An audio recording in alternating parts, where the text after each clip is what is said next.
Hello guys, how are you all today?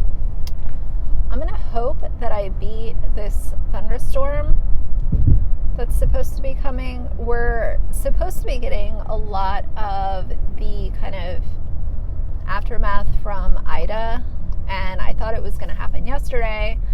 It didn't rain. In fact, it got cloudy and then it got sunny, which was very weird. So I'm going to attempt to get a video filmed tonight. I don't know if it will happen or not. Hopefully it does.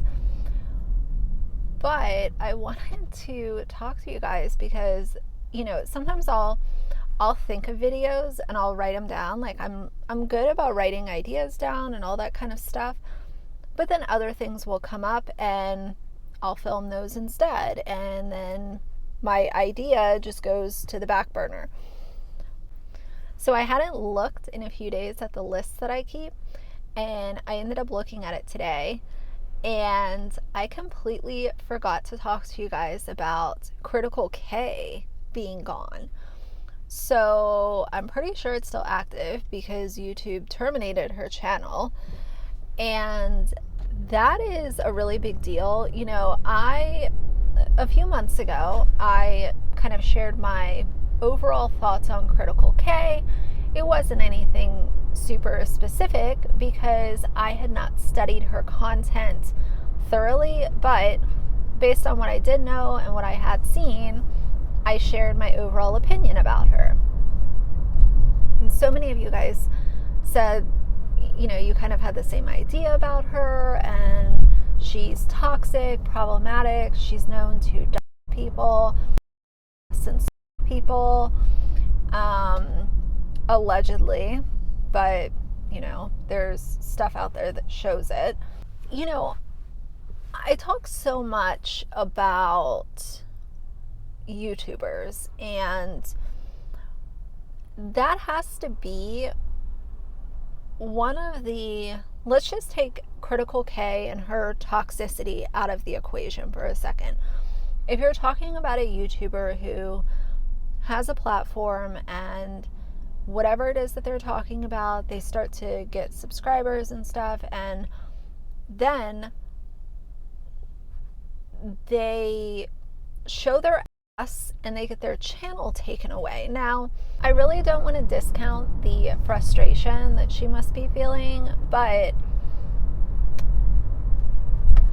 with the amount of content that I've seen from her directly and things that she has said out of her own mouth, I can't really have a soft spot for someone who creates a platform that's all their own and then loses it, because with a platform comes a responsibility.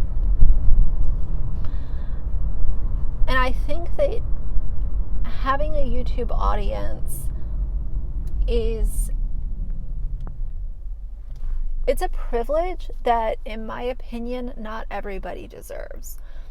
And I realize that I'm not the shot caller, I'm not the gatekeeper, but I'm sure that most of you guys know what I mean when I say YouTube is not for everybody.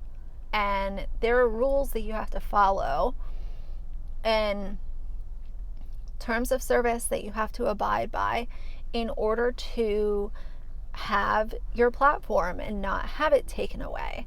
So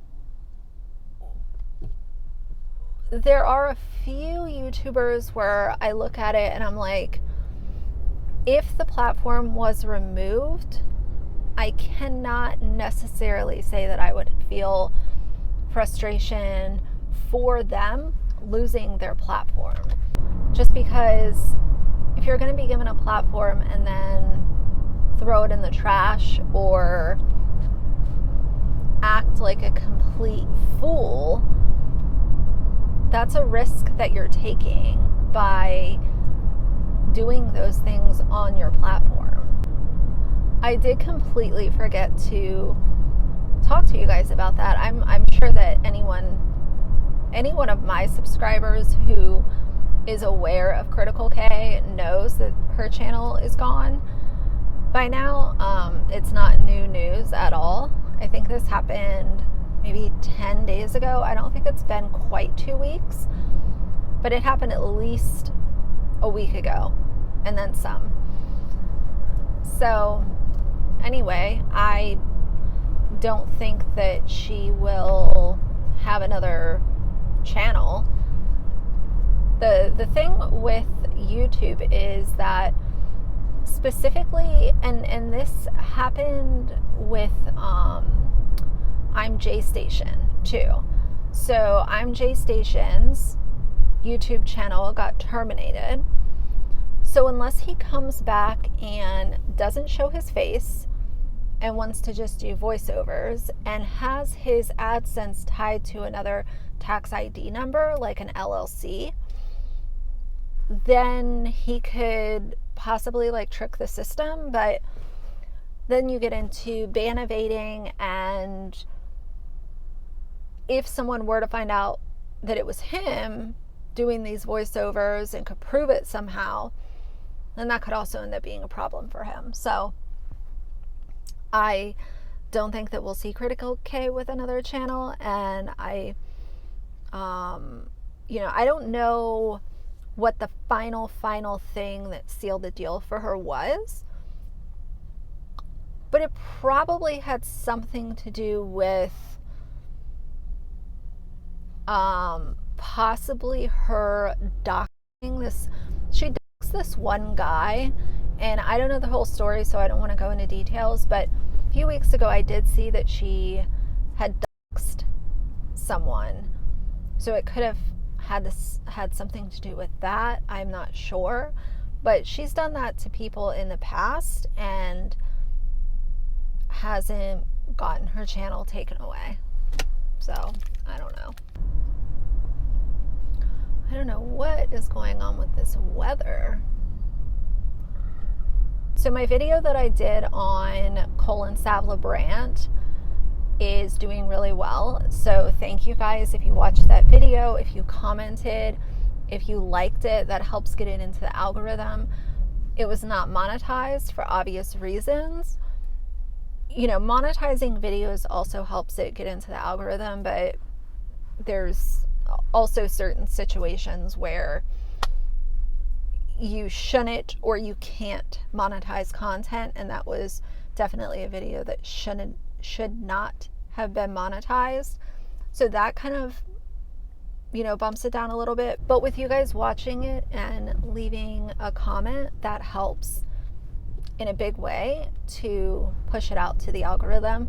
Family vloggers have done many things that I've seen that would be considered stupid, toxic, problematic, entitled, dumb, useless, exploitative, all the things.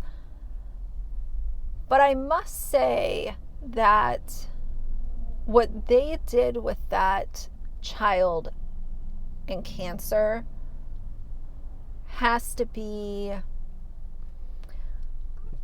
at the top of the list. In between family vloggers doing something like that and also, the sharing of young girls in revealing outfits similar to like the Liliana Ketchman, Piper Raquel's another one. I've known about Piper Raquel for over 2 years now, and her keeps going downhill and getting worse and worse. And